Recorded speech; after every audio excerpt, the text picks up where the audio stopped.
O déficit calórico é essencial, mas não é suficiente no tratamento da obesidade. Nós que trabalhamos com sobrepeso, obesidade, sabemos da questão do déficit calórico, as calorias que entram, as calorias que saem, mas essa não é a única estratégia que a gente vai utilizar na nossa conduta. Meu nome é Bruna Boaventura, sou nutricionista, cientista e professora de nutrição, e através aqui do meu canal eu venho trazer uma nutrição um pouco diferente, a nutrição que eu acredito e pratico. Se você quer aprimorar a sua prática clínica baseada em evidências científicas de excelência, aproveita e já se inscreve aqui no meu canal. A questão calórica é algo essencial quando a gente pensa no tratamento da obesidade.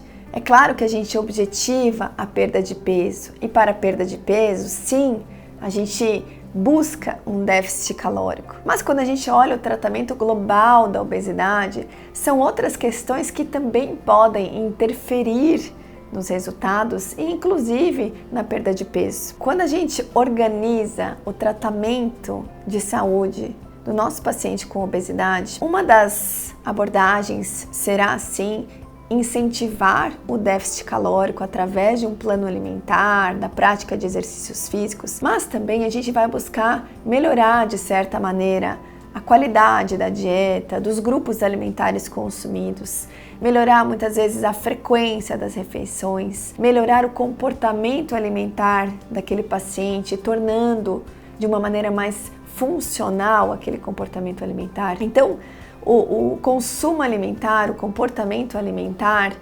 ele é muito mais do que simplesmente essa questão calórica. Mas a gente não pode ser hipócrita de dizer que as calorias não são importantes ou que elas não significam nada.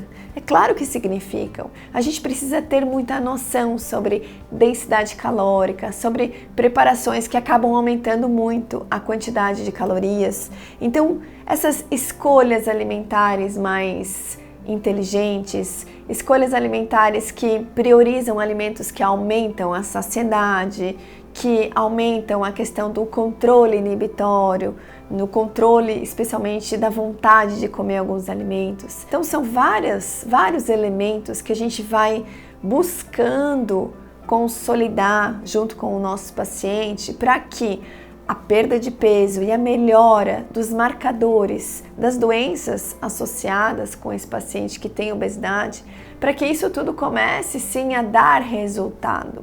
E como consequência a gente vai ter sim a tão esperada perda de peso. Quando a gente olha para o tratamento da obesidade apenas pensando na questão calórica, a gente desvaloriza toda a complexidade que é o mecanismo da doença. Muitas vezes não é só uma questão de calorias que entram e calorias que saem, mas também como o alimento é metabolizado, como os hormônios de fome e saciedade estão funcionando, se eles estão disfuncionais, se eles estão desequilibrados, como que é o sono daquele indivíduo, como que ele lida com questões às vezes associadas a um descontrole alimentar. Existe a presença de características de transtornos alimentares. Então são vários elementos, inclusive fisiológicos, que podem interferir na alimentação do nosso paciente. Então, olhar simplesmente para a questão calórica é olhar de uma maneira simplista para um tratamento que é tão complexo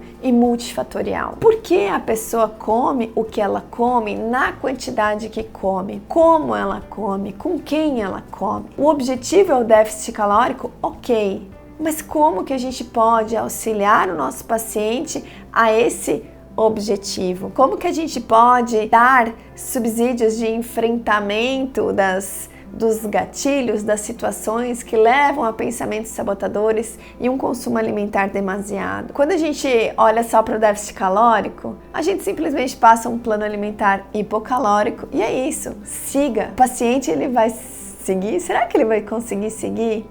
Então, percebam que tem várias questões associadas que a gente precisa transcender o déficit calórico. Lembre-se, o seu paciente ele não come só porque tem fome. Muitas vezes O próprio consumo alimentar, ele é um mecanismo de regulação emocional. Então, entender todas essas questões faz parte de um tratamento eficaz para a obesidade. E muitas vezes, um paciente que consome 5, 6 mil calorias, da gente reduzir 10% que seja, 20% que seja, a gente já começa a incorporar pequenas modificações que vão ser sustentadas a longo prazo. Então tente ampliar o seu olhar sobre a questão calórica, não desvalorize a questão calórica, mas entenda todas as nuances que interferem nessa questão do consumo alimentar e do consumo calórico e especialmente busque entender mecanismos que interferem nesse consumo alimentar. Quanto mais a gente estuda sobre o consumo alimentar, sobre o comportamento alimentar,